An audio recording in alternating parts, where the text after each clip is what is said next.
going to take a little moment and we're going to just pause right there, because it's something about singing his truths, that he is good despite anything that we may be facing, anything that we may be going through, any situations that we are anticipating to come.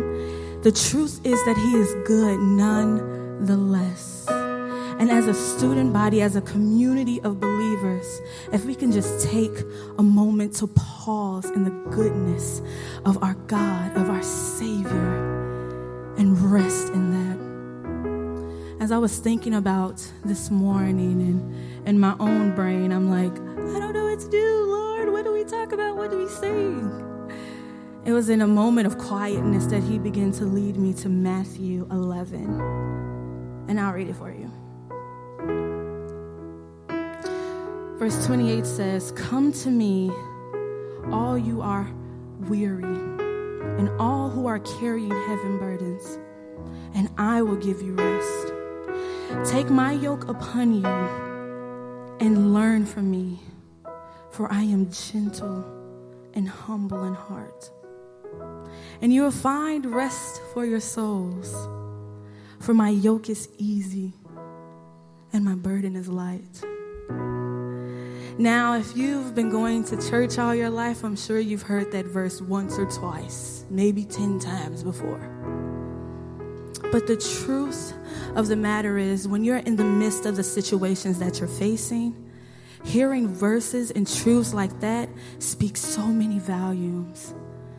And even as we look toward this week, Thanksgiving, going home to family, while some of us are like, I've been waiting on Thanksgiving all year, primarily for the food, but family kind of weighs a little bit of a factor.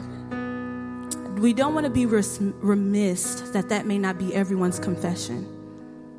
That some are maybe facing hard times, thinking about going back home, or you're still thinking about tests. I don't know if you guys have taken midterms. I don't know if you're worried about your classes, stressing about work, whatever it may be. We want to extend the invitation for us to come to God bearing all. And my last thing I'll say is this: to cast, if we was to visualize that, think about casting a net, casting an anchor. No pun intended with this being Hope College. But to cast literally means to throw. So if God says, cast your cares on me, that means we're just going to throw those. And it's okay. He won't be offended. He actually welcomes that. He wants that.